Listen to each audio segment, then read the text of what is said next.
Now come to order. Today marks our subcommittee's first hearing dedicated to exploring the transformative potential of artificial intelligence in healthcare, specifically in the VA. This powerful technology is being used in healthcare systems throughout the world. As a physician and a 24-year Army veteran, I have witnessed the evolution of healthcare in both military and civilian worlds. While progress tends to be incremental, occasionally a process or technology emerges that pushes our boundaries out significantly. The integration of artificial intelligence or augmented intelligence in healthcare offers this opportunity. AI creates possibilities to improve diagnostic accuracy, predict and mitigate patient risk, identify appropriate interventions earlier, be a consultative resource for providers, reduce the administrative burden, and save money. AI, we're told, promises all. While AI holds great promise, the reality is that it is a new, developing technology, and we're still figuring out what is possible and practical and ethical.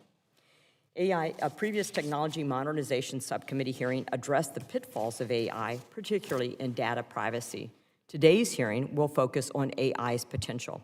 To tap into that potential, VA must first develop a strategy to use AI, test applications, and finally, procure and implement successful AI strategies across the organization. As with data privacy, care must be taken when using AI for clinical purposes. If the data AI learns from is incorrect or biased, it can make incorrect predictions that results in over or underdiagnosis or mistreatment. These aren't just concerns, they have happened in real-life situations outside of the VA. One promising AI technology for the diagnosis of sepsis, an often fatal condition with rapid onset, generated alerts for 18% of all hospitalized patients, but completely missed 67% of the cases diagnosed. This kind of error compromises not just efficiency, but patient safety.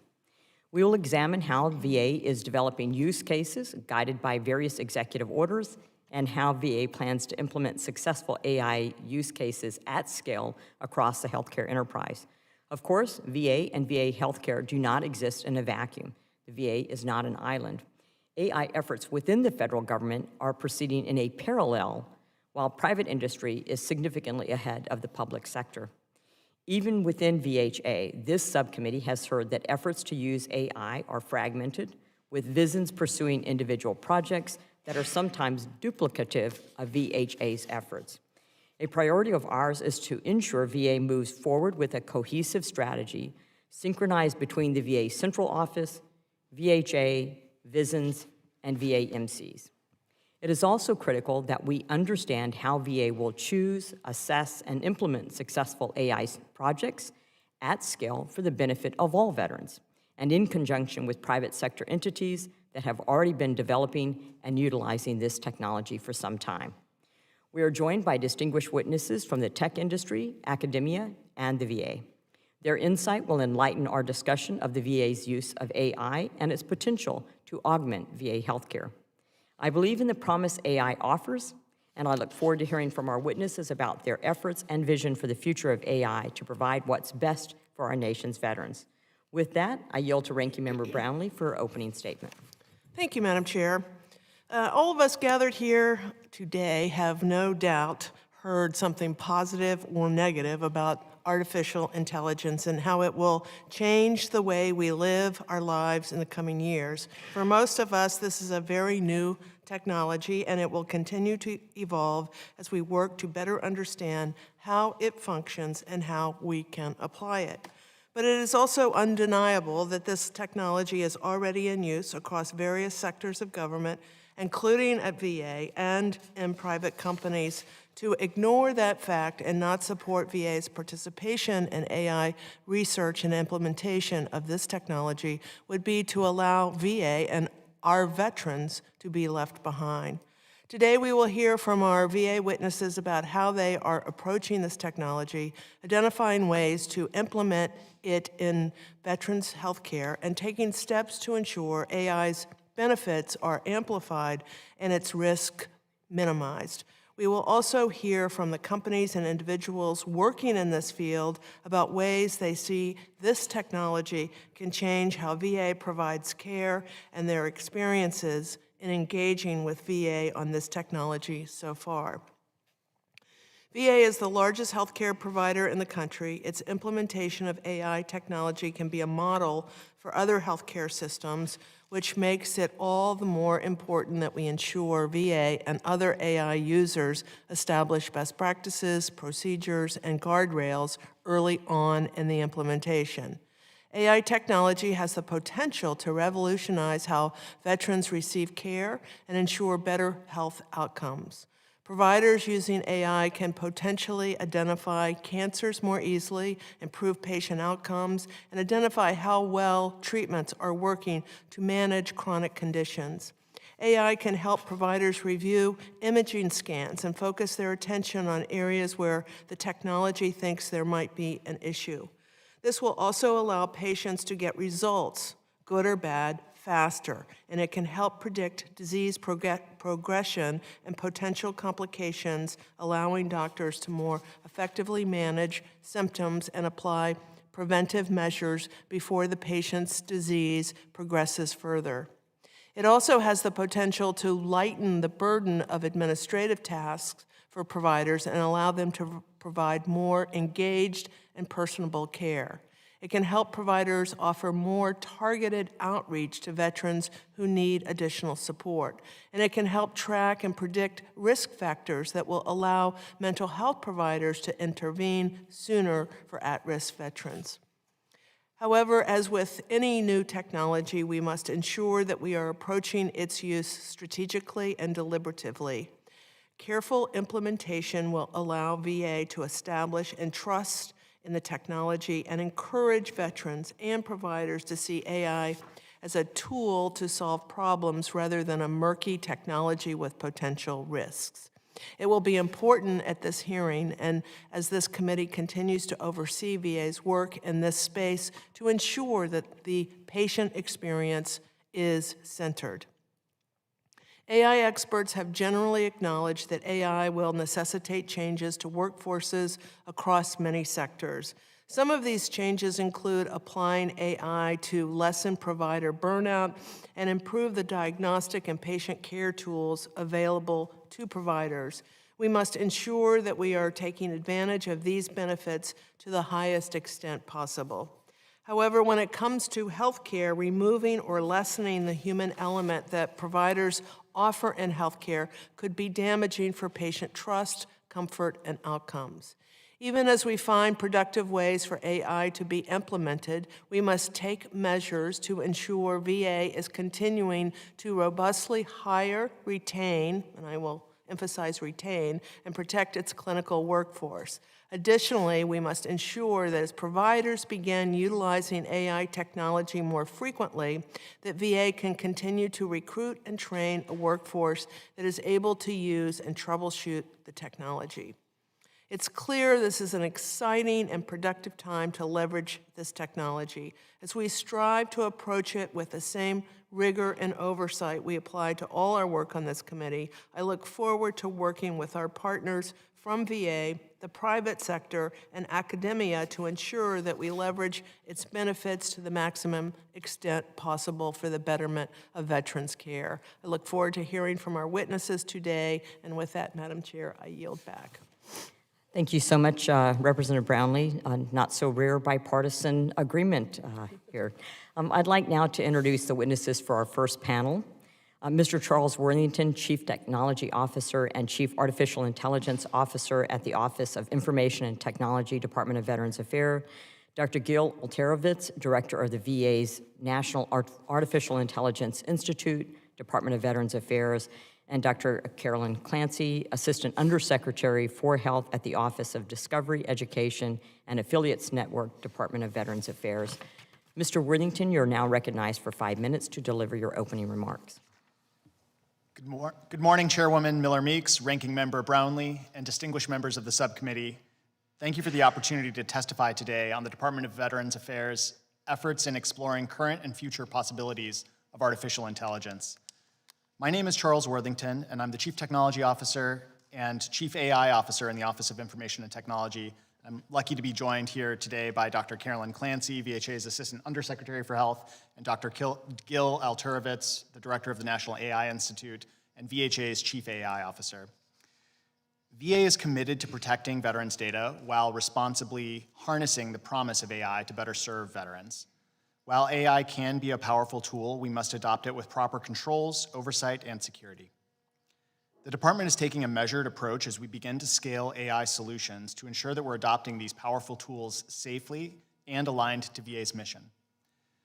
Adopted in July of 2023, VA's Trustworthy AI Framework outlines 6 principles to ensure that AI tools are purposeful, effective and safe, secure and private, fair and equitable, transparent and explainable, and accountable and monitored. This framework was designed to align with previous AI executive orders, OMB memos, and other federal guidance, as well as VA-specific regulation and policy. Over the past several years, VA has created the foundational guardrails it needs when considering AI tools have a significant potential to improve veteran healthcare and benefits. This foundational AI strategy has given VA a critical head start on developing policies to govern our use of AI in production. I believe that creating this clarity on our expectations will be critical for our partners in the private sector who are creating much of the AI technology VA and other government agencies seek to use. VA has long been a leader in healthcare research and at the forefront of technology. We've led the way in various innovations like the development of the first electronic medical record, early adoption of telehealth, 3D printing, and more. To support VA's adoption of AI in the healthcare setting, VA established the National Artificial Intelligence Institute, or the NAI. It's a collaborative effort among field-based AI centers and was pioneered by Dr. Alterovitz and his colleagues in VHA. This network brings together data scientists and clinicians to enable AI research and development, explore the application of AI in healthcare operations, and test AI quality control systems. As reported in VA's 2023 agency inventory of AI use cases, VA has over 100 AI use cases tracked, with 40 of those in an operational phase, with examples spanning speech recognition for clinical dictation, to computer vision for assisting with endoscopies, to customer feedback sentiment analysis modeling. Most recently, VA launched the AI Tech Sprint, an annual requirement of the Executive Order 14110. This sprint has 2 tracks focusing on how VA can use AI to address provider burnout by assisting with documenting clinical encounters and with extracting information from paper medical records. By investing in these projects, VA aims to learn how AI technologies could assist VA clinical staff in delivering better healthcare with less clerical work, enabling more meaningful interactions between clinicians and veterans. In closing, the department believes that AI represents a generational shift in how our computer systems will work and what they will be capable of. If used well, AI has the potential to empower VA employees to provide better healthcare, faster benefits decisions, and more secure systems. Similar to other major transitions such as cloud computing or the rise of smartphones, VA will need to invest in and adapt our technical portfolio to take advantage of this shift. With the strategies, policies, and programs already in place, the department will continue in its mission to protect the integrity and privacy of the data entrusted to us by the veterans we serve. Madam Chair, Ranking Member, and members of the subcommittee, thank you for the opportunity to testify before you today and to discuss this important topic. My colleagues and I are happy to respond to any questions you may have. Thank you, Mr. Worthington. We'll now proceed to questioning. As is my practice, I will defer my questions to the end. So I now recognize Ranking Member Brownlee for any questions she may have. Thank you, Madam Chair.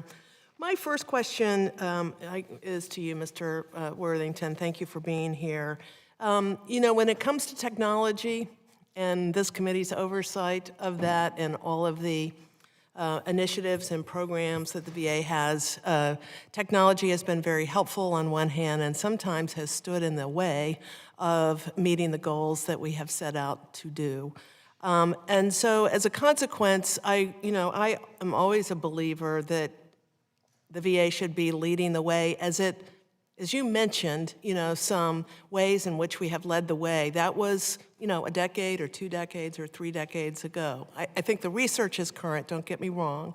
But in terms of looking forward into the future, obviously AI is going to be very, very important.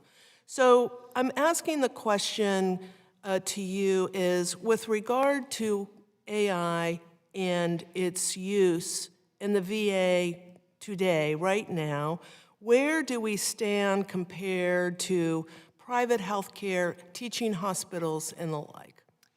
Thank you very much for the question, and it's a good question. I think that we are doing our best with technology when we're using it to solve problems that are the most important problems for the agency, and AI is no different. I think that VA, in my opinion, we're right in the middle of the pack, I would say, at adopting these things. I think that a lot of the health industry, and I would love for Dr. Clancy to chime in as well, is at the early stages of adopting these new paradigms. Obviously, many systems went all in on electronic medical records, which is sort of the basis for a lot of what can happen now that we've digitized a lot of the healthcare data. And I think we're at the early innings of applying these new technologies to that data to deliver better healthcare. I think VA does have a number of these tools that are in operations now, but I think we also want to take a measured approach to make sure we fully understand how to monitor the safety of these tools as we deploy them more broadly. Dr. Clancy, anything you would add? Yes, I would say we're the middle of the pack, or possibly even further up than that.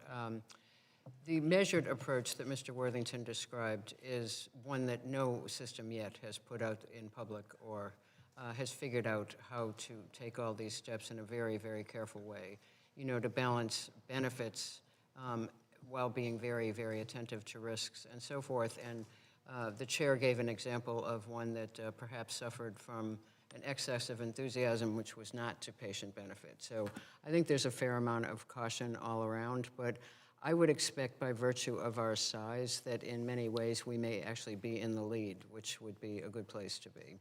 And That would be a frankly, good place to be. Yes. Mr. Alterfitz? Yes. I apologize. Dr. Alterwitz, yes. So you've been, you're new to the VA, you've been in the private sector now for a while, I think at Harvard and other teaching areas. So what's your opinion on this?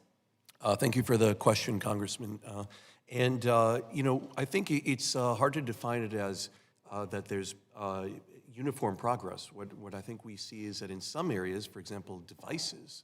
In some reason, Some areas, such as devices, medical devices, we are well ahead. Medical devices, we work through the biomedical engineering within VHA.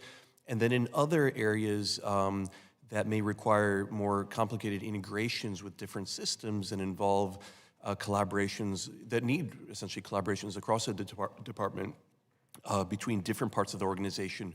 Those are the ones that we're working toward, finding ways to do that efficiently at this time. The other area that we've been definitely ahead of is on this aspect of trustworthy AI. A lot of the work that we've done ended up being in or supporting work that we've seen in executive orders, some legislation and so forth from the VA.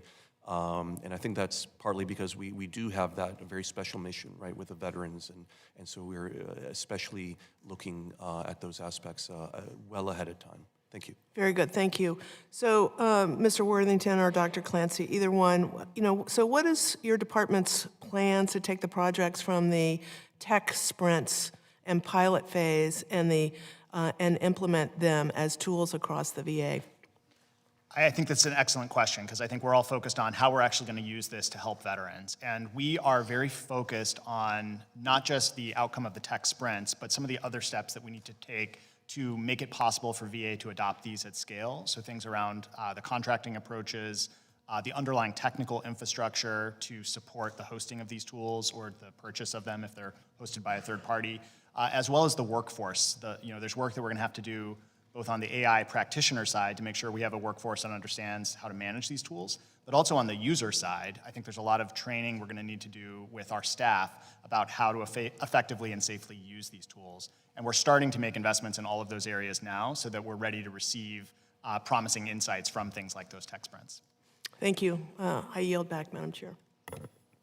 Thank you, Representative Brownlee. The chair now recognizes Dr. Murphy for 5 minutes.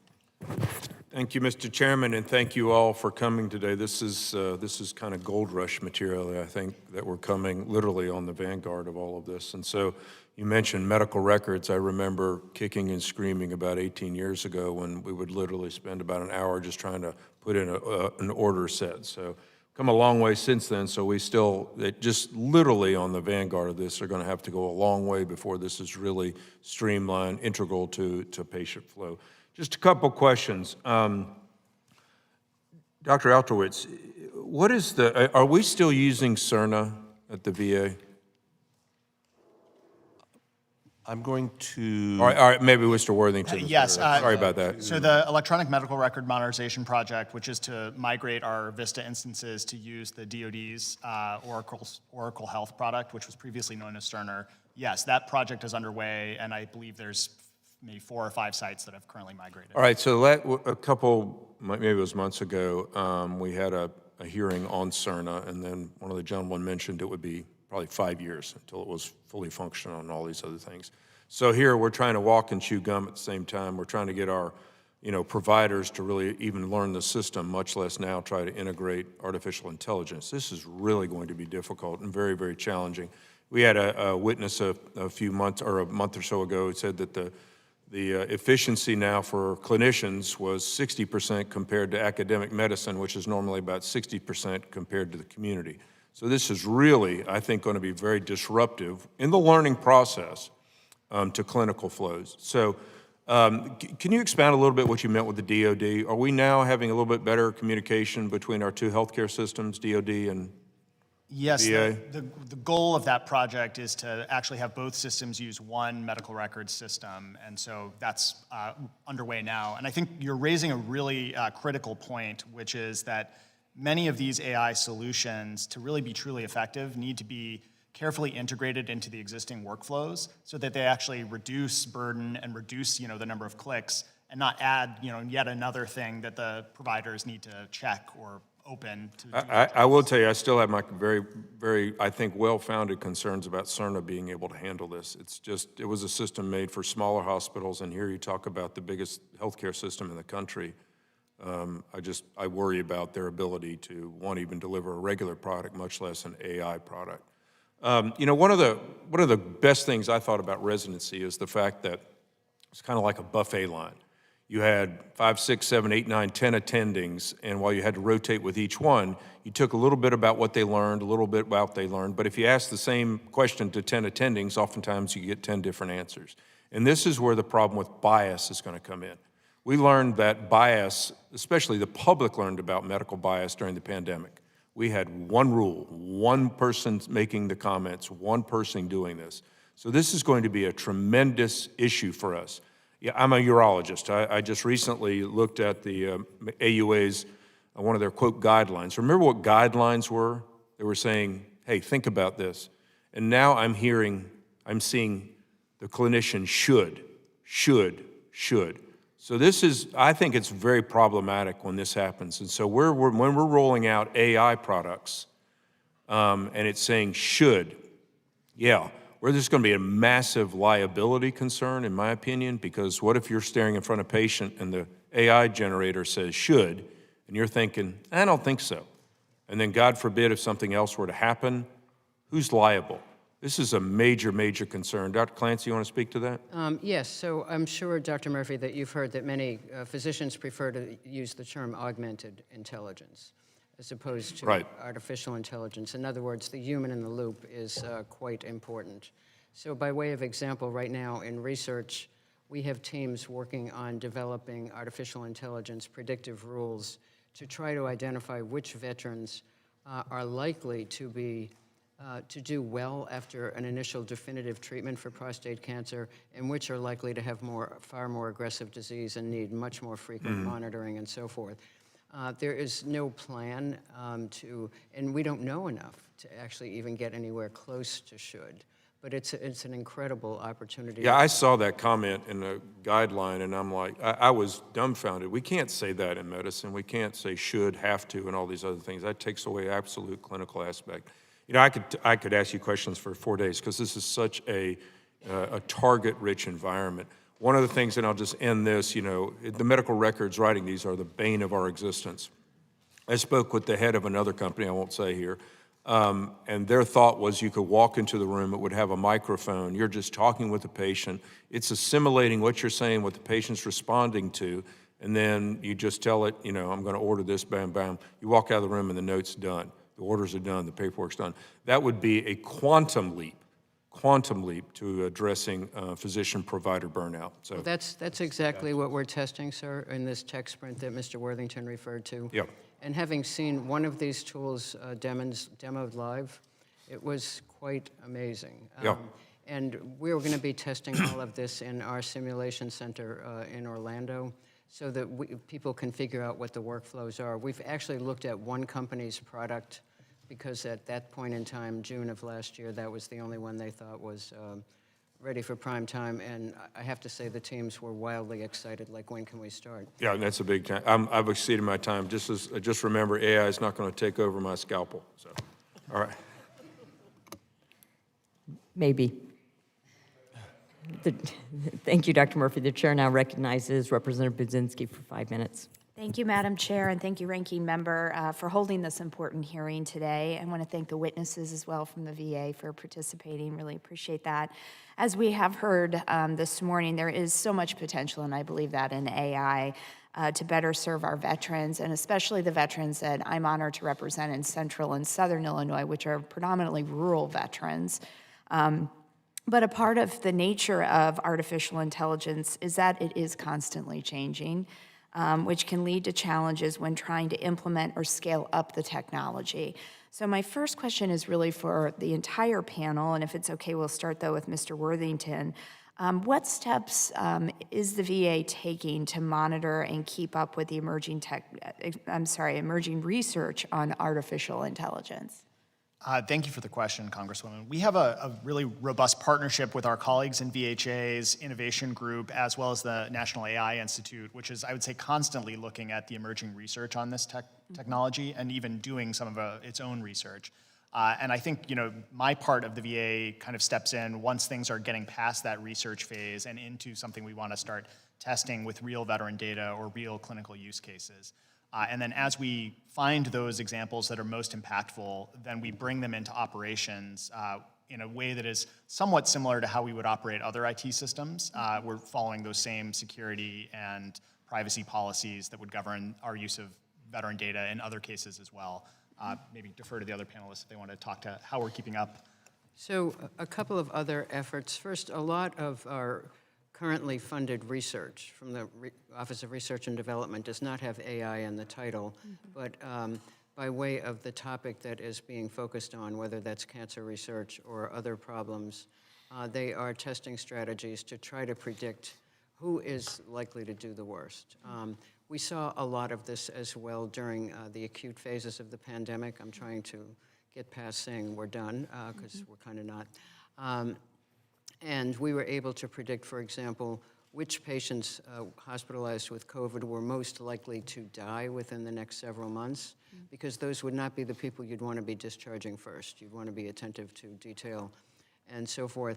We also have a team keeping up with the published literature and things presented at meetings and so forth. So there's so much we need to know about the safe and effective part that Mr. Worthington referenced.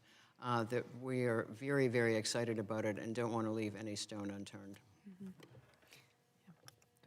So I just wanted to kind of say, actually it's a quote that I heard from a former VA person that really, research is kind of needed in a couple places, right? There's kind of need for research to ensure that operations are really based on science, right?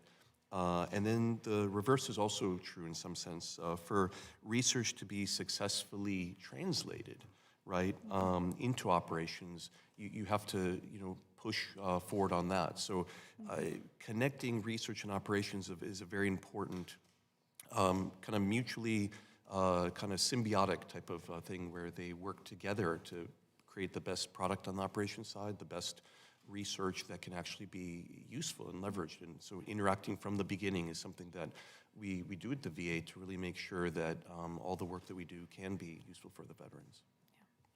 And can I just ask, have you found in this research and in this collaboration and partnerships you have any ability specifically for AI to address some of the gaps in VA care for rural veterans in particular? Have you had any specific takeaways from the research thus far, I guess? Sorry, I think the VA has a number of programs to try to address that gap, including our telehealth program. And overall, I think anything that can make our system more efficient at identifying which patients are most in need of specialty services, for example, could assist with things like our telehealth program and getting those exact experiences to the patients that need them.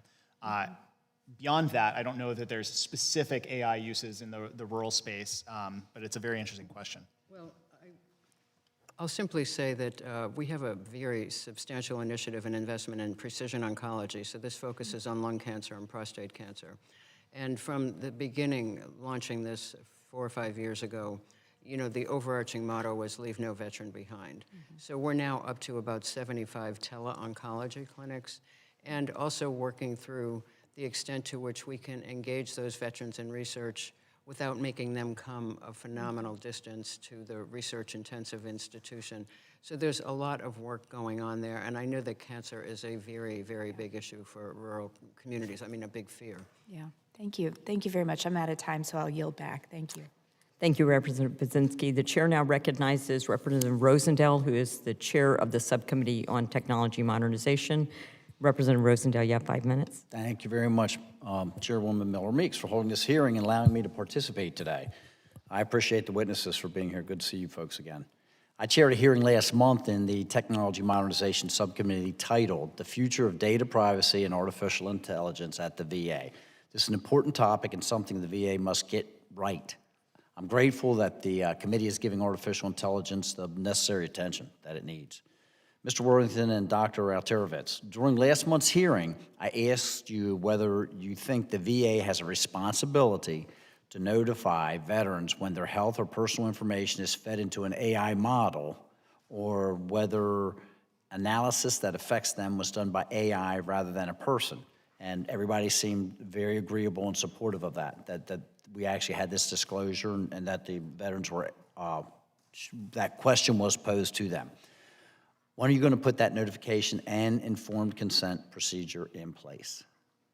Thank you for the question.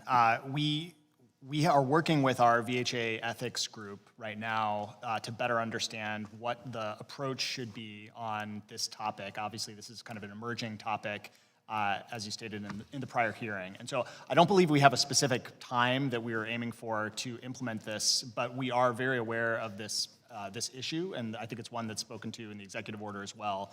Our thinking right now is that the use case inventory is kind of the basis for which we would want to make those disclosures. And obviously the use case inventory is a pretty technical document, so we're going to need to do work to make that understandable to veteran patients so that they can understand how the VA is using AI and how their data might be put into those models. And that's fine and good. Okay, I know you're working on this. The problem that I see is that you're literally putting the cart before the horse. You're utilizing, okay, you're utilizing AI, and you're not disclosing it to the veterans. You're not giving them a choice, and that is dangerous. It truly is. It's dangerous, and it's dishonest. There's no really industries that are allowed to be utilizing different types of techniques and tools, okay, without the consumer being notified of what those techniques and tools are and how it may impact them. And so I will reiterate, this needs to be a high priority. You're utilizing AI at whatever degree, at whatever level. And it truly, the veterans need to be aware of that, and they need to have that consent. And to continue to utilize it is not right. Do you have information that would show that the analysis of any type of testing whatsoever can be done more accurately by AI rather than a doctor's bare eye, shall we say? We do not have that information, and I think it's going to be hugely important. Women recently have been offered the opportunity to spend another $40 to get an AI-enabled mammogram reading. And, you know, to a person, most of the physicians interviewed for this article said, I have no idea if this is worth the money. Some people coughed up $40 and others did not. I did want to get back to your very important question about ethics, though. I'm just quoting from my colleague, we're developing processes and standards right now. But the first step, we thought, was a very broad ethical framework about protecting the privacy of veteran data, and that cuts across AI and everything else. So we'll be happy to follow up with you as we progress through that. Our lead ethicist in VHA is really terrific. And again, I appreciate that, and I do believe that you're working on that. The problem is that you're already utilizing AI, and the veterans are not, they do not receive informed consent. Mr. Worthing, during the last hearing, I asked you whether anyone in the VA ever rejected an AI use, and if so, why? You took the question back. If they're not getting consent, if they're not getting disclosure, then it's probably not likely that they are, but have you already had any veterans rejecting the use of AI, even without this consent? I am not aware of specific examples of that. I think that, in many of these cases, the AI we have in operations today is tied to like an FDA-approved medical device. So for example, we have a product called ClearRead, which is a tool that assists with radiology scans, chest CTs. So these features are being added to existing products incrementally, and in many cases being adopted. And I think there's this new interest of the AI technology with a broad definition of what would constitute AI. And I think, as Dr. Clancy mentioned, this is a topic that I think our ethicists are going to have to kind of understand what new requirements should we create versus what can our existing guidance on standards of care and other sort of disclosures, how much will that sort of cover the bases? Okay. Thank you. And Madam Chair, I see I'm out of time. I yield back. Thank you very much. Representative Brownlee had another follow-up question, so I'll yield to her. Thank you, Madam Chair. I appreciate it. So I just wanted to ask one last question. I don't know offhand, but I think the majority of medical centers are associated with medical schools and teaching hospitals. So I'm wondering, are there partnerships out there working, and is that happening really across the board with medical centers and medical schools? Absolutely. So we are affiliated with literally every single medical school in the country and many, many other programs associated with other health disciplines, which is just an awesome asset to have. In the research space, many of our docs, about 60%, and it's a higher number of those who are active researchers, actually have dual appointments with an academic affiliate. So yes, there's a lot of collaboration going on, and we look forward to more of that here. Yes. Thank you. The chair now recognizes Representative Rosendale for an additional minute. Thank you very much, Madam Chair. I do appreciate it. I just have one more quick question. Mr. Worthington, the VA holds an unparalleled wealth of veterans data. Far too many companies are already interested in monetizing this information. We've seen them actually buying it to skirt around the privacy laws, okay? Especially when it's in regards to government agencies doing so. And it seems to be getting even more tempting. AI companies compete by consuming the most data to train their models, and some of them already have covered nearly everything on the public internet. How are you going to protect veterans' health data as it becomes more and more lucrative prize for these companies to get their hands on? Yes, it's an excellent question, Congressman, and we believe very strongly that protecting veterans' data is pretty much job one, especially in Office of Information and Technology. I think we're lucky that we have a lot of existing policies around how veterans' data can be used and how it can't be used, and we would expect that those would all continue even in this AI use case. It will be really important that all of our vendors understand, which is the case today, but that there's and a so lot are you putting language in place in any of the agreements with your vendors to make sure that information is protected and not monetized? Yes, I believe that our existing contract vendor relationships already have clauses that say they can only use this data for very specific reasons, if indeed they even have access to it. Oftentimes, this data is stored on a VA system. It's not given to a vendor to have in their system at all.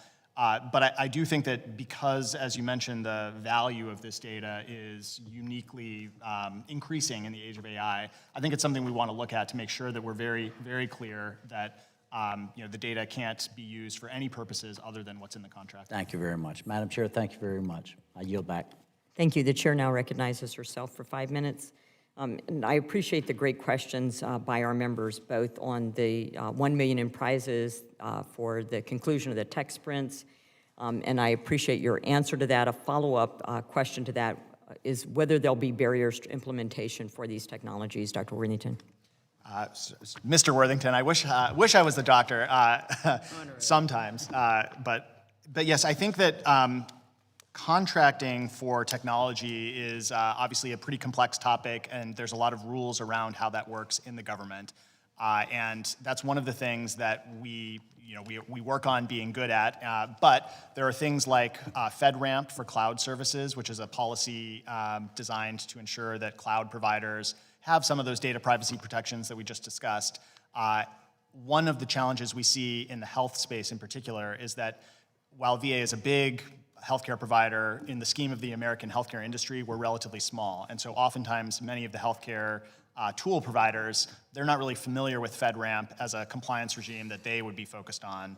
Now, they have a number of other compliance regimes from the health industry that they focus on, but FedRAMP is not often high on that list.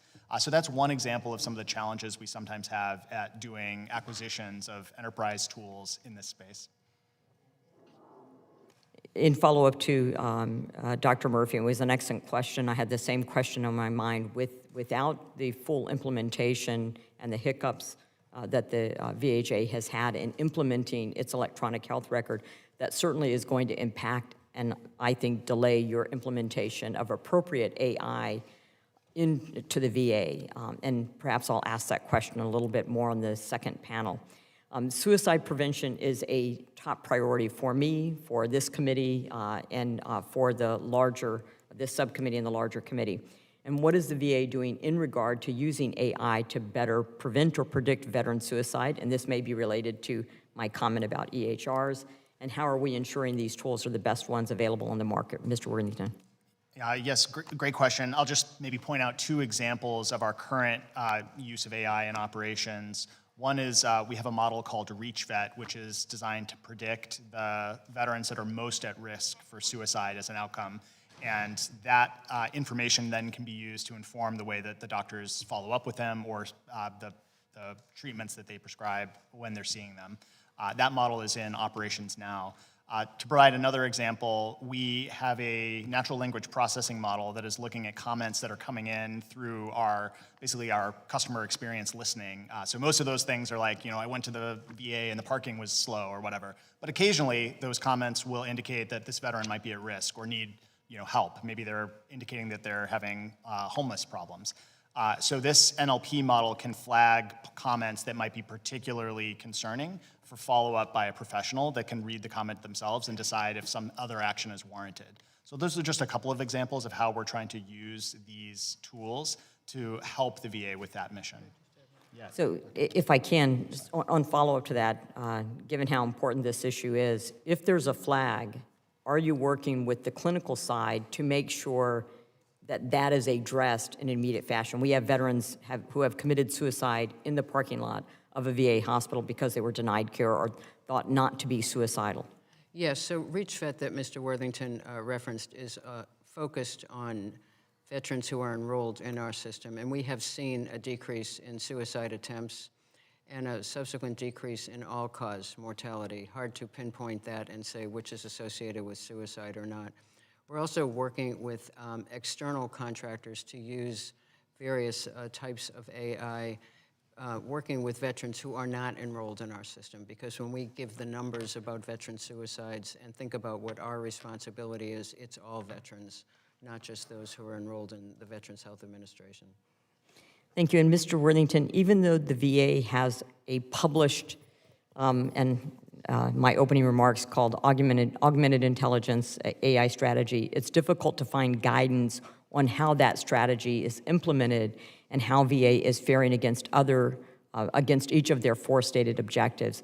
Is the VA going to publish key performance indicators so that us here in Congress and the public can actively see the progress VA is making in the AI space? Yeah, I think that's an excellent suggestion. We will be updating the AI strategy in the coming year, and I think having KPIs would be a great idea.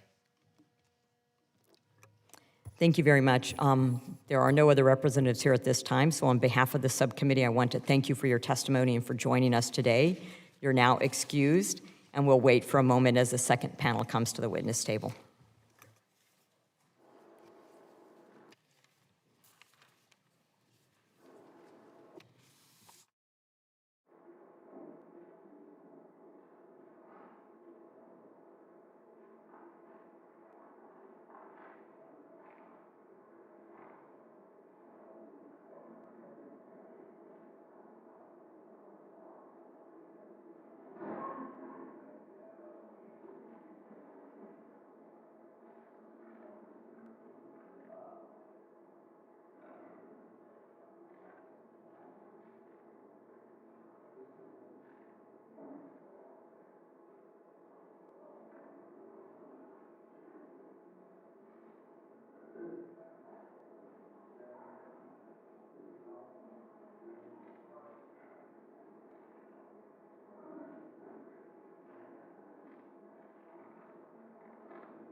Welcome, everyone.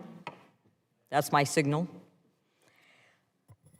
I'm going to thank you all for participating in today's hearing. Our witnesses on our second panel, Mr. Prashant, I said it in my brain, Natarajan, an author on the topics of artificial intelligence in healthcare and machine learning, Mr. Gary Velasquez, Chief Executive Officer and President of Kahitavito, Mr. Charles Rockefeller, co-founder and head of partnerships at Cura Patient, Dr. David Newman Toker, director of the Armstrong Institute Center for Diagnostic Excellence at Johns Hopkins University School of Medicine. Dr. Natarajan will deliver his opening statement. You have 5 minutes. Chairwoman Miller Meeks, Ranking Member Brownlee, and members of the VA Health Subcommittee. My name is Prashant Natarajan, and I have problems pronouncing my own last name half the time. I'm an author of 4 books on health data, AI, and cancer.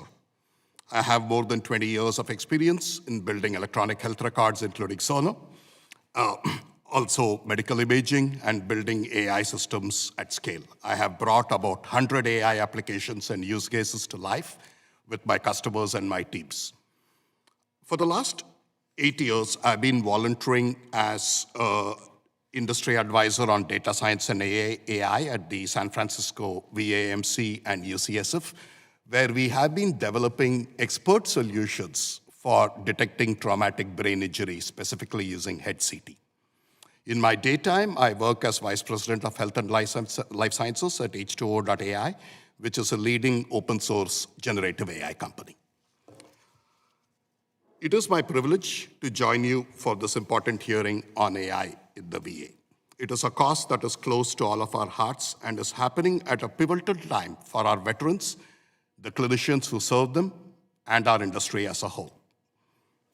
AI is already bringing value to health systems, pharmaceutical companies, and various organizations in the public sector. It's happening right now. Generative AI provides a lot of new options. It does that and more by augmenting and amplifying the human experience. Generative AI humanizes and empowers by democratizing access to actionable insights using plain English, plain Spanish, or any other language of your choice. Any patient can rapidly develop a personal health AI, where each individual creates the AI that they need in addition to what is created for them by others. Veterans can now use generative AI to better manage their health and life. Similarly, clinicians can leverage Gen AI to address burnout, reduce human errors, and find the needle in the haystack of expanding scientific knowledge. Allow me to illustrate with an example of an 11-year-old who's using generative AI to turn her baking hobby into collaborative solutions and new value for her classmates. She does this by creating new AI business applications and agents, and she did not even know what these meant a year ago. She used generative AI to ask questions about scone recipes. She then tailored them for her dad's taste, which is not easy. She customized them for her various users' preferences and created a new data set that combines unstructured data across PDFs, web content, and her own recipes to create new information, new recipes, and is now in the process of using generative AI to create her own app to take mobile phone orders. If an 11-year-old can do this for something as basic as creating recipes, imagine what our veterans and VA clinicians can do with the same technology to address health outcomes and other issues of much greater importance. In my written testimony, I have provided numerous examples of patients and clinicians as AI trainers, AI creators, and empowered users. I'm happy to review these examples in Q&A or post this hearing. So, how do we create this new empowering future of bottom-up innovation?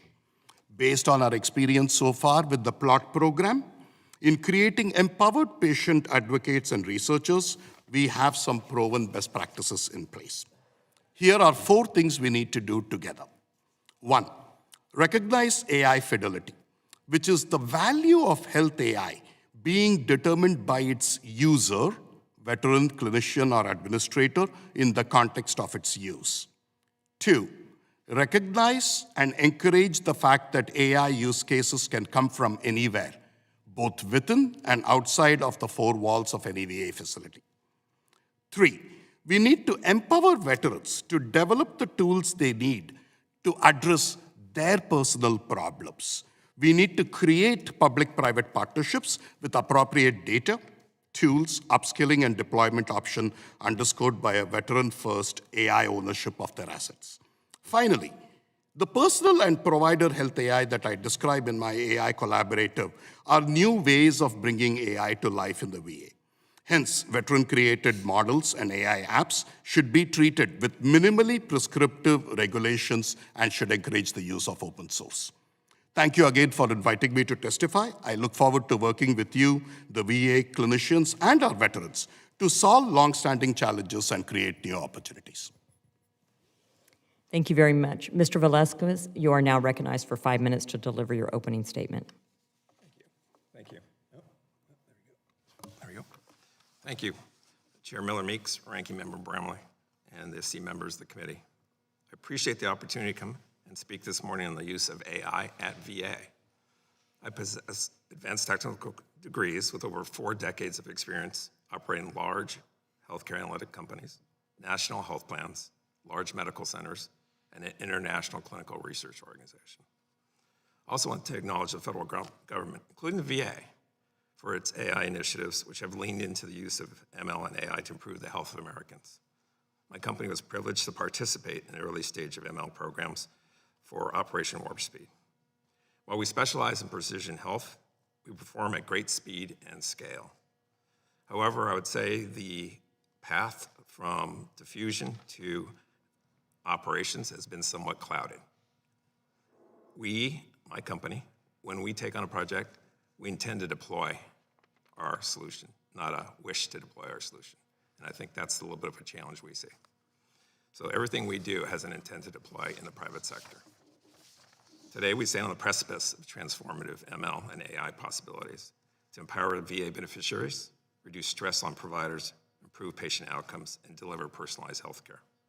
However, we must ensure we don't become blinded by following the next shiny AI announcement. We should focus on the right use cases for AI, and more importantly, use cases that can rapidly improve, meaning today, healthcare for our veterans. I want to describe 2 use cases that can bring to life immediate benefits of machine learning for our veterans. The first use case covers completed work at the VA, where our models have been tested to predict beneficiary-level disease progression. My second use case covers the ability to predict clinical conditions related to genetic mutations, polymorphisms, that may have resulted from toxic exposures. So actually using mutated DNA to predict future clinical conditions. An American hero raised me. My dad enlisted in the Army at age 15. If you saw his pictures, he looks like he's 12. He received 2 Silver Stars at age 17 for his service in Korea. And I got to see him when he came home, both with the physical and invisible wounds. And he raised me, and he's dealt with that invisible wound of post-traumatic stress for many, many years. Then I got to see him age. And he wrestled with his post-traumatic stress. And at the end of his life, he wrestled with my mom's cancer while he's trying to manage his CKD and his diabetes. As we all know, combat veterans are selfless. I think being in combat makes you selfless. And he was selfless with my mom. My dad chose to focus on my mom's health instead of his. And unfortunately, we didn't know the actual state of his health. He passed from the unseen, unknown complications related to CKD and diabetes. That choice my dad made doesn't need to be made today. We have the tools, we have the machine learning tools to help VA providers, his provider, to identify, predict, and communicate that disease progression, not just to the beneficiary, but to the providers and to the family. When we have this tool deployed to the VA, we can help a vet and their family navigate the conditions of age. As you all know, the average age of a veteran is increasing every day. It's now 68. So this machine learning capability can assist these older vets, their family, and the providers with specific insights into their conditions. These insights can also reduce the number of touches of a medical chart, relieve administrative burdens, and reduce the cost of higher acuity care. With toxic exposures, we recognize the pressing concern of adverse health effects and stressors from toxic exposures among our veterans and the families. By leveraging ML techniques, we can unravel this complex interplay of genetic mutations and illness. We can enhance our understanding of how these factors influence health outcomes and enable timely, earlier diagnosis and treatment. For example, my company's chief medical officer, his son and daughter fly jet fighters. Both acknowledge they've been exposed, and they have 3 simple questions for us today. What are my risk probabilities for future medical conditions? What type of diagnostic testing should I get for these conditions? And what's the frequency of those tests? They know they signed up for the military for those risks, and they're fine with it, but they have these 3 basic questions. And with machine learning, we can quickly answer these questions. With the support of Congress, VA can be a cornerstone in delivering AI-enhanced services to improve human health, not just veteran health.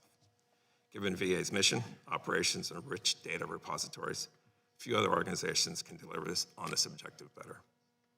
This concludes my remarks, and I'm pleased to answer questions you may have. Thank you. Mr. Rockefeller, you're now recognized for 5 minutes to deliver your opening statement.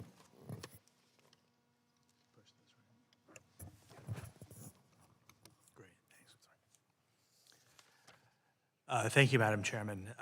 Good morning, ladies and gentlemen. My name is Charles Rockefeller, and I'm the co-founder and head of partnerships for Cure Patient. It's a real honor to have been included today in this very important discussion. By coincidence, I happen to feel more historically connected to the VA because I heard about it being discussed at the dinner table since age 12. My father sat on the Senate VA committee for 30 years, either as a member or its chairman. My other 2 co-founders of the company are Long Nguyen, who's been supporting the U.S. government and its AI endeavors since its very inception 20 years ago, and Dr. Siddhartha Mukherjee, a Pulitzer Prize-winning oncologist. First, some information about our platform and our technology. Its features mostly fall into 3 categories and have been designed specifically to be able to support patients, providers, and administrators to deliver care efficiently and seamlessly. These features create seamless support for veterans and reduce worker burnout, as has been discussed many times before. One of our first successes came while working with Operation Warp Speed, where we helped provide equitable access to critical care while also allowing our brave frontline workers relief to focus on the job at hand. I'm proud to say that we received a Red Cross Heroes Award for this service. With all that as a foundation, I would like to shift my focus to our work with the VA in particular, and more specifically. CurePatient, our company, first came into contact with the VA in 2019 via the NIE tech sprint, as you all know what it is. We won that, and I'm proud to say we were deemed the future of healthcare, although they might have been generous with the title since it was the first tech sprint. But I think we are. Today, I'd like to highlight 5 key topics from our experience with the VA, and each creates the foundation not just to innovate, but to do so responsibly and at scale, which I know is 2 continuous themes. Number 1, data privacy and security. We have dedicated over 2 years and thousands of hours, along with significant resources, to gain FedRAMP certification. As part of this commitment, we have implemented 421 National Institute of Standards and Technology, NIST security controls, and those are, of course, the highest in the industry. The effort has been led by collaborative and cross-functional endeavor, significantly propelled by the leadership of Charles Worthington, Angela Gand-Curtis, Dr. Carolyn Clancy, of course, and first, before all of them, the initial direction and support from Dr. Paul Tibbetts.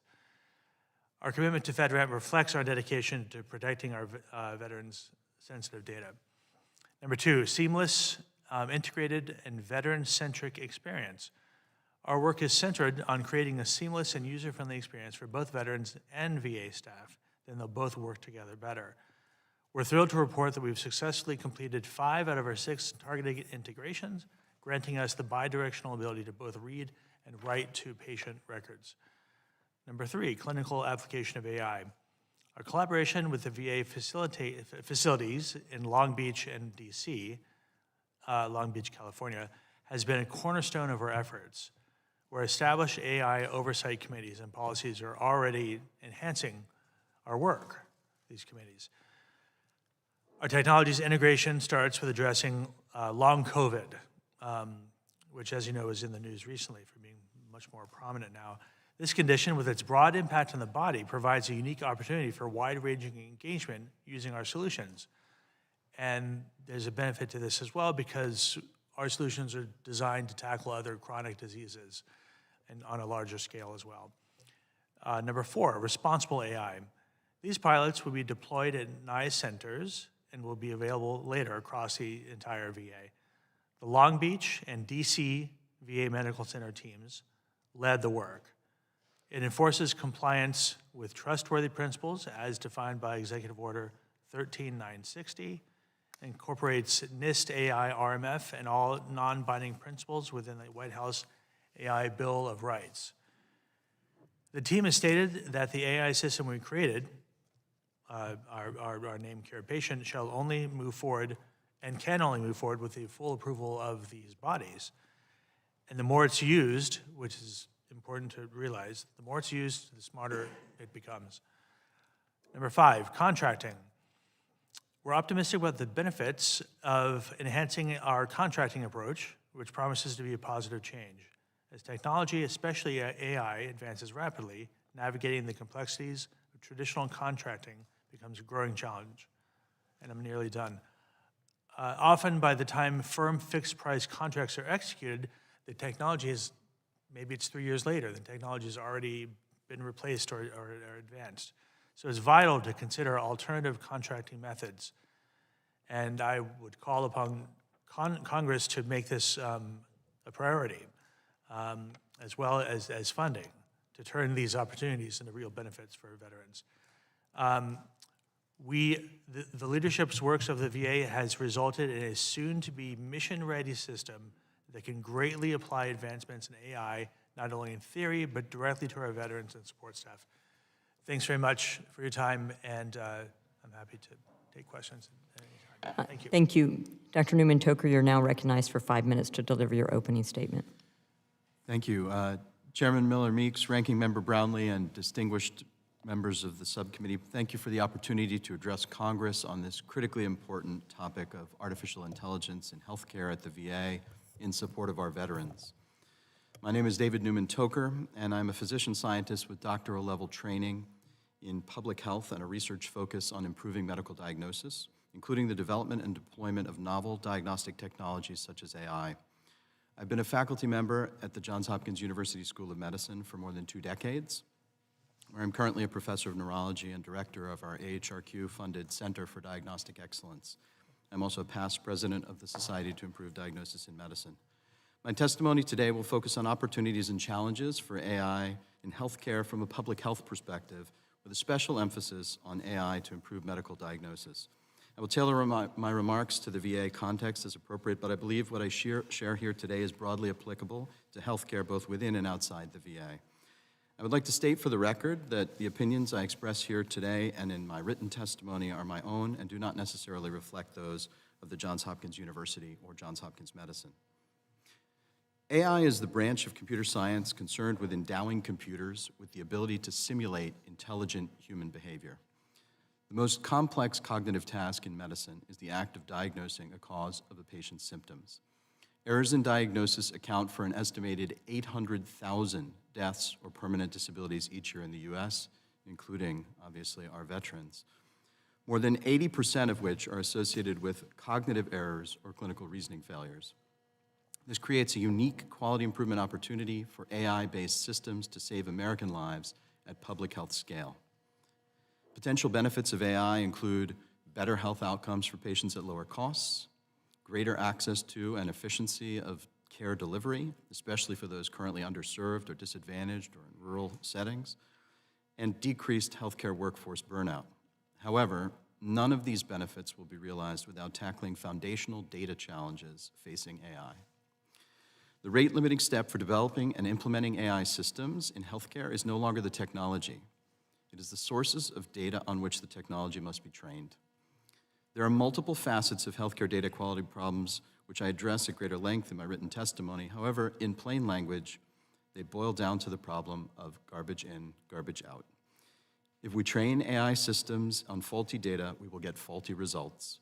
AI systems that learn on faulty data will generally make the same mistakes that humans make, or worse. Put simply, if available electronic health record data sets are used to train AI systems, the best we can hope for is AI systems which replicate existing safety failures or implicit human biases, and the worst we can expect is AI systems that are frequently wrong in their recommendations. If AI-based systems are deployed without adequate testing, the quality of healthcare will drop, not rise.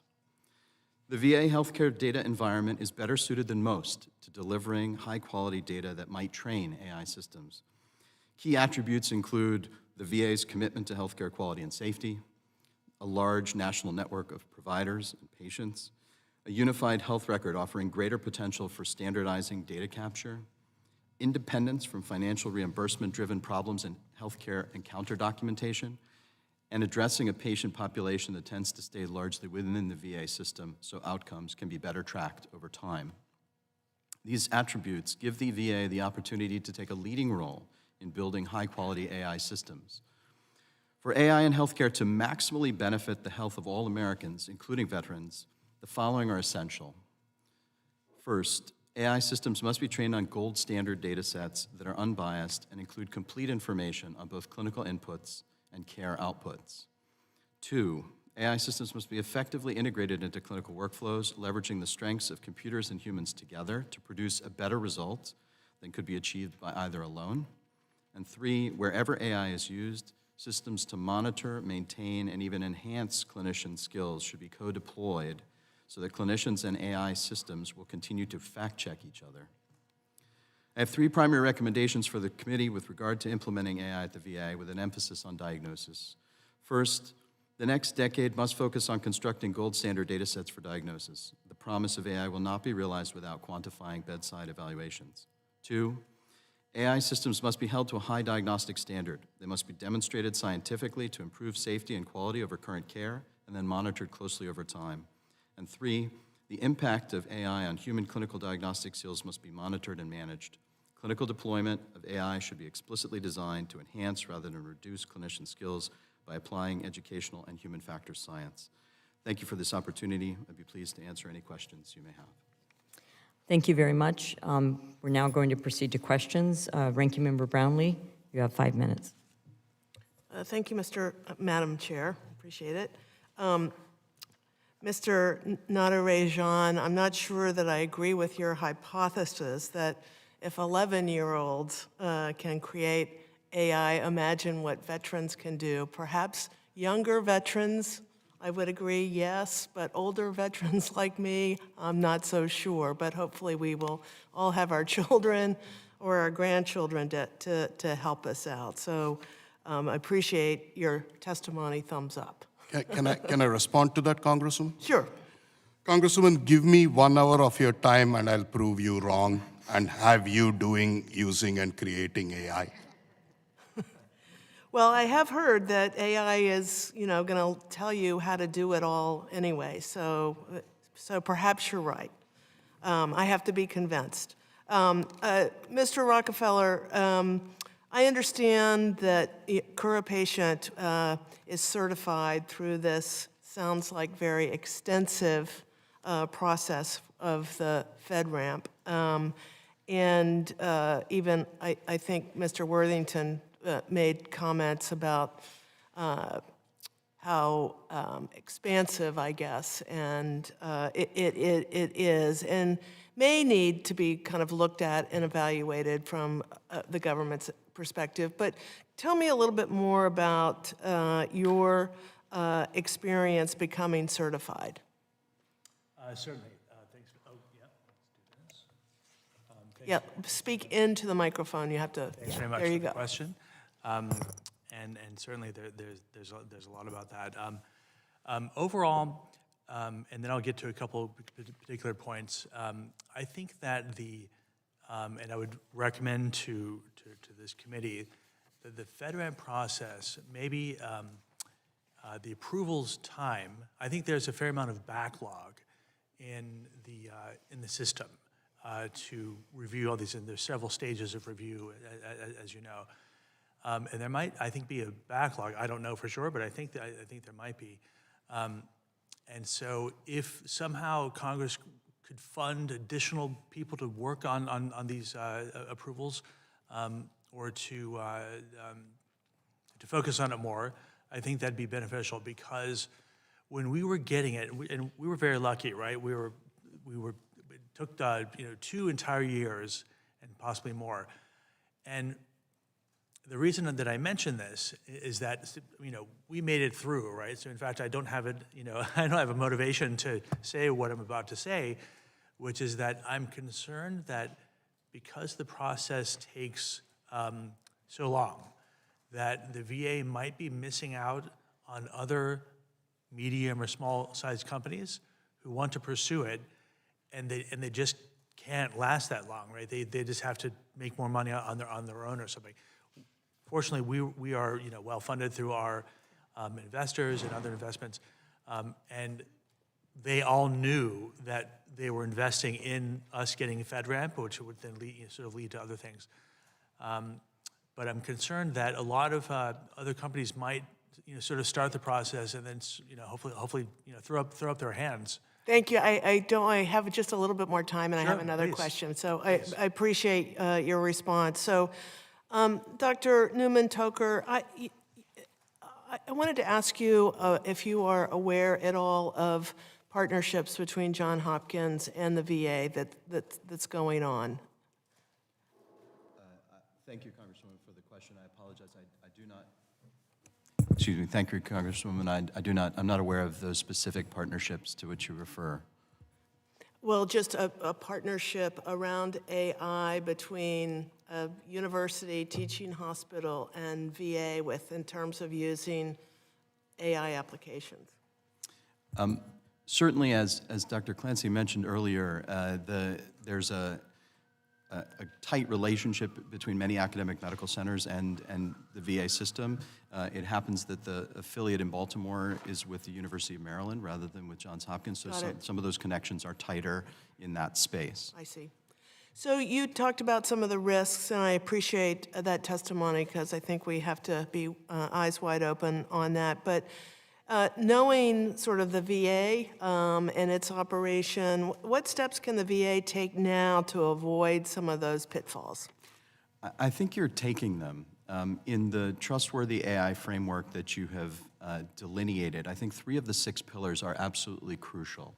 Effective and safe, fair and equitable, and accountable and monitored. If those are followed, the others have some more technical attributes to them, but those 3 deal directly with this issue of the safety of delivery of the service. And if they are handled well, I think you will be in a good position, better than I think many other places that haven't put that kind of framework in place. Thank you. Happy to hear that. Yield back.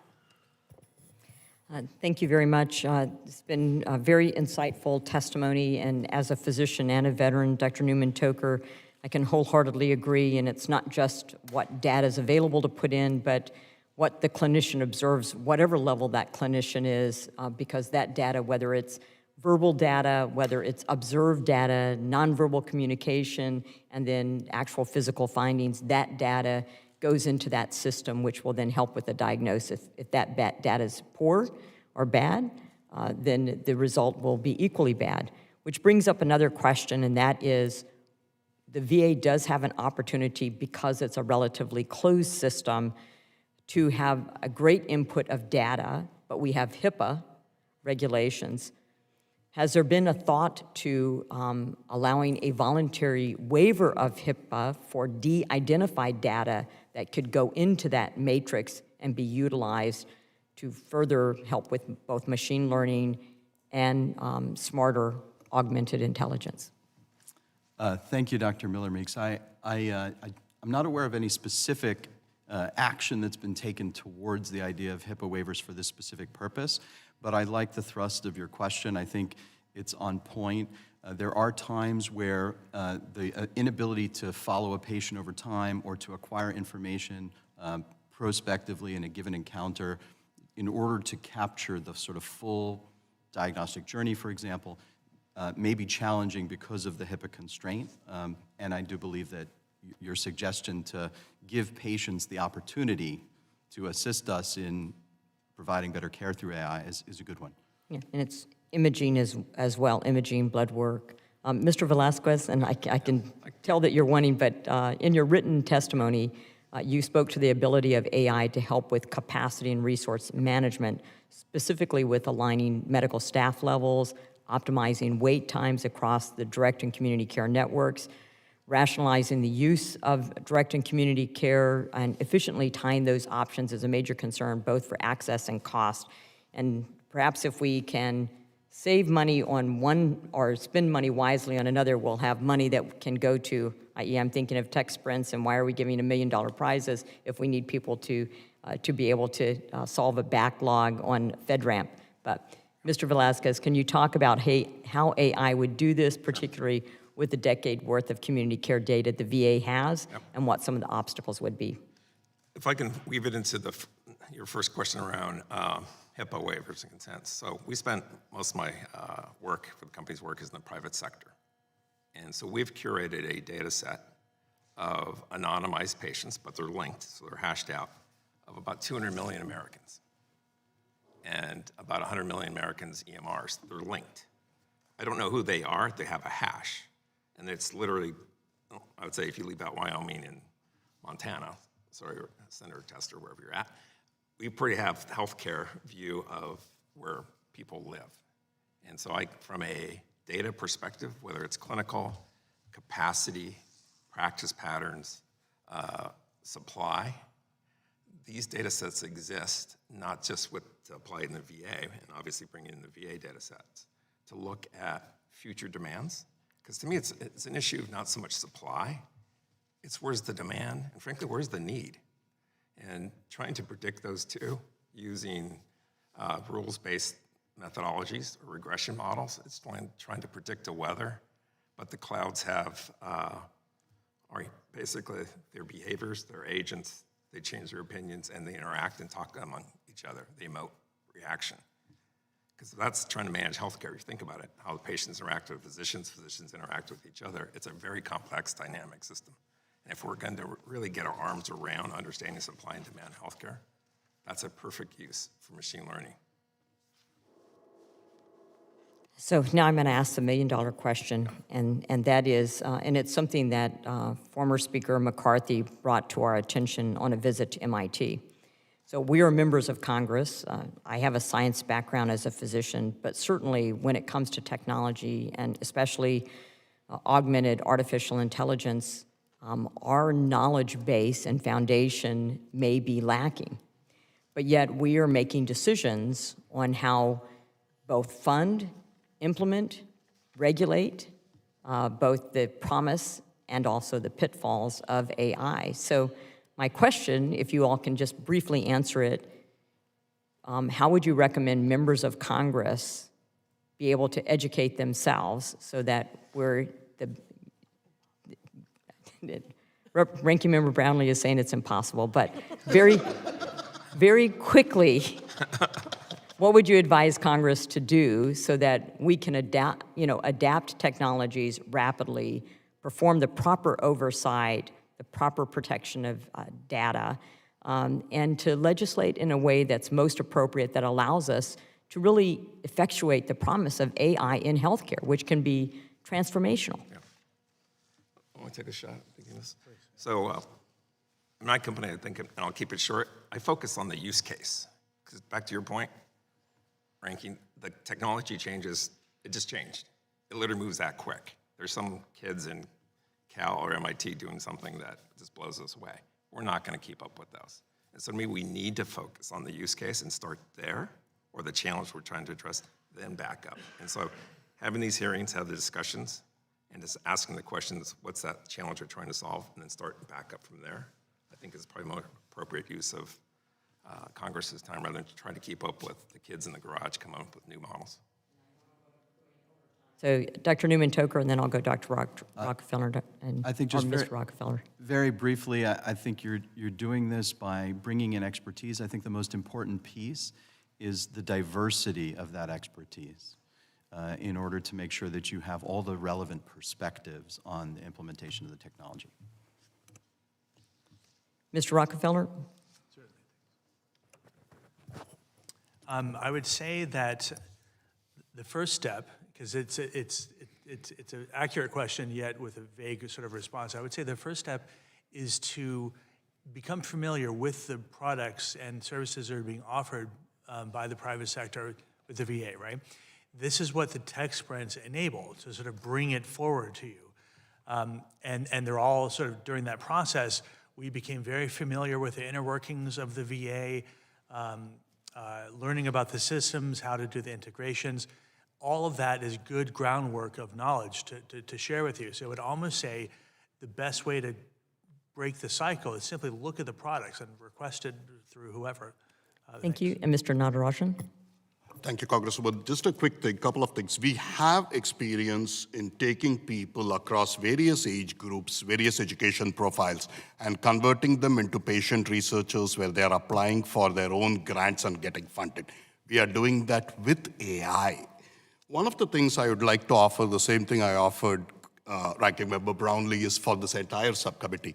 Allow me to come and do a workshop for you. Give me 4 hours of your time, and I'll have all of you creating some AI or not that's useful to your lives.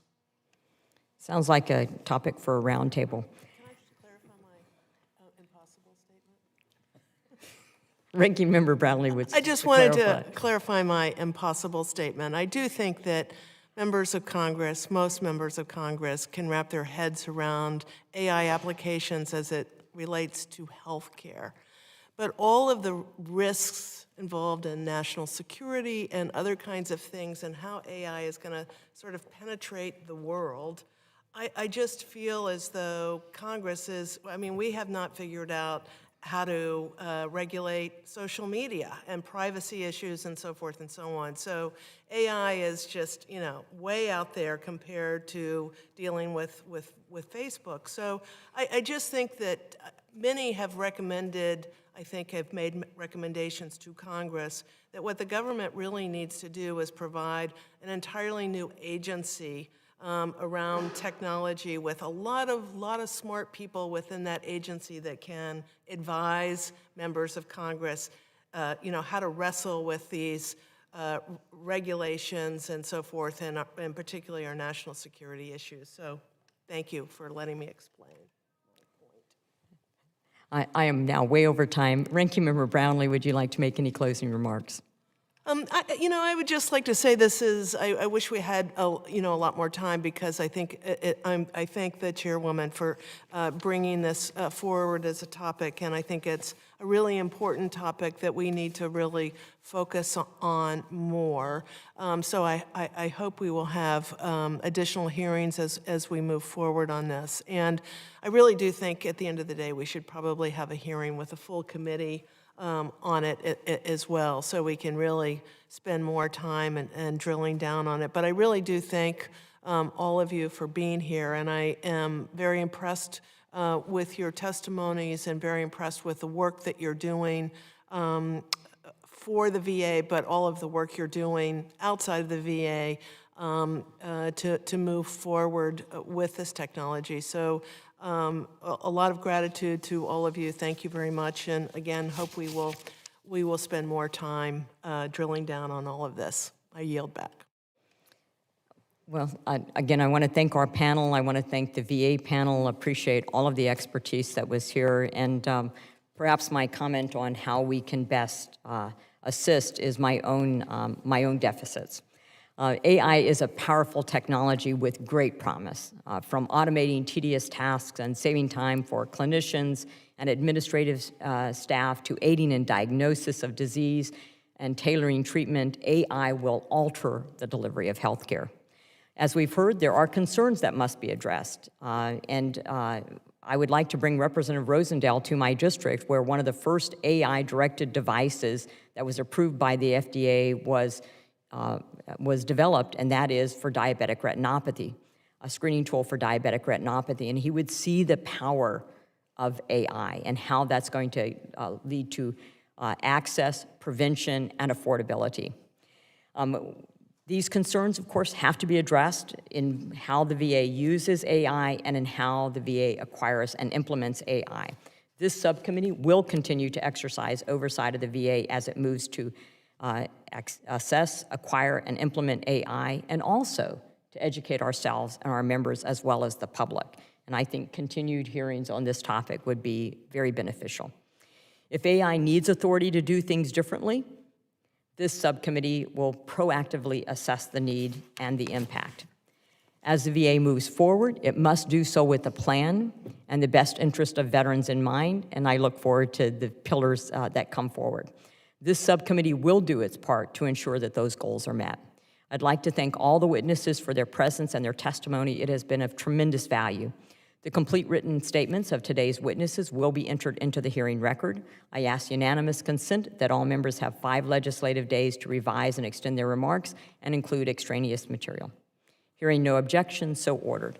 I thank the members and the witnesses for their attendance and participation today. This hearing is now adjourned.